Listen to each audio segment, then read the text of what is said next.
రాష్ట్ర రాజకీయాల్లో మాలలకు సముచిత స్థానం కల్పించాలంటూ మాలల రాష్ట్ర జేఏసీ డిమాండ్ చేస్తోంది. రాష్ట్రంలో అన్ని రాజకీయ పార్టీలు మాలలను ఓటు బ్యాంకుగానే చూస్తున్నారని మాల జేఏసీ నాయకులు ఆగ్రహాన్ని వ్యక్తం చేశారు.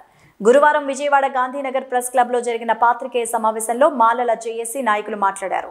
2024 అసెంబ్లీ ఎన్నికల్లో రాష్ట్ర వ్యాప్తంగా మాలలకు ఆయా రిజర్వ్డ్ నియోజకవర్గాల్లో సముచిత స్థానం కల్పించాలని కోరారు. ఉమ్మడి కృష్ణా జిల్లాలోని 3 నియోజకవర్గాల్లో టీడీపీ మాదిగలకు సీట్లు కేటాయించడం జరిగింది. మల్లకు ఒక నియోజకవర్గంలో కూడా కేటాయించకపోవడం దారుణమన్నారు. ఇదే బాటలో వైఎస్ఆర్సీపీ పార్టీ కూడా నడుస్తోందని, మాల వ్యతిరేక పార్టీలైన అన్ని పార్టీలకు 2024 ఎన్నికల్లో తగిన గుణపాఠం చెప్తామన్నారు. ఇప్పటికైనా ఆయా రాజకీయ పార్టీలు పునరాలోచించి మాలలకు తగిన టికెట్లు కేటాయించాలని, మాల జాతిని ఏ పార్టీ గుర్తిస్తుందో ఆ పార్టీకే రాబోయే ఎన్నికల్లో పనిచేస్తున్నట్లు మాల జేఏసీ నాయకులు తెలిపారు. కార్యక్రమంలో భాగంగా మరో 15 రోజుల్లో రాష్ట్ర స్థాయి మాలల ఆత్మగౌరవ సభను ఏర్పాటు చేయనున్నట్లు జేఏసీ నాయకులు తెలిపారు. ముదిరేపల్లి మండలం అంబేద్కర్ నగర్. నేను రాష్ట్ర మాల మహానాడు అండ్ అనుబంధ సంఘాల అధ్యక్షుడిగా గత 24 సంవత్సరాలు బట్టి పనిచేస్తున్నాను. మరి ఉన్నటువంటి భూస్వామ పార్టీలు కానీ, గత పార్టీలు కానీ, ఈ పార్టీలు కానీ మాలలకి ఓటు బ్యాంక్ అయినా చూస్తున్నారే తప్ప ఎటువంటి ఒక గౌరవం కానీ లేకపోతే ఎక్కువ కూడా లేదు.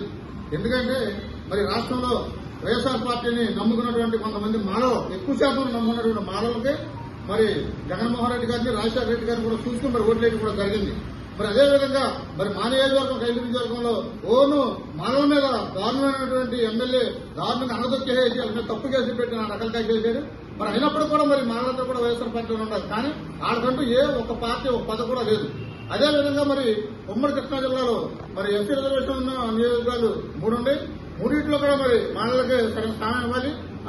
టీడీపీ కానీ, ఇటు వైఎస్ఆర్ కానీ, కాంగ్రెస్ పార్టీ కానీ అన్ని పార్టీలు కూడా మాలను గుర్తించాలని చెప్పేసి తెలియజేస్తూ మరి ఇవాళ త్వరలో మరి గోగుమూడి రాము గారు, మా జై మాలమోహన్ అధ్యక్షుడు, మరి ఆయన ఆధ్వర్యంలో త్వరలో 10 రోజుల్లో మరి బహిరంగ సభ కూడా పెట్టి మరి రాష్ట్ర వ్యాప్తంగా మరి తిరిగి మాలలందరూ కూడా ఒక తాటి మీద తీసుకొచ్చి ఒక జేఏసీగా ఏర్పాటు చేసి మాలల బలమేంటో చూపించి ఈ రాజకీయ పార్టీలతో గుణపాఠం చెప్తామని, మాకంటూ సరైన స్థానం కనిపించిన పక్షంలో మా దేశంలో ఏ పార్టీ అయితే మాకు అవకాశం ఇస్తుందో ఆ పార్టీ మేము అందరూ కూడా సపోర్ట్ చేస్తామని ఈ సభ తెలియజేస్తున్నాం.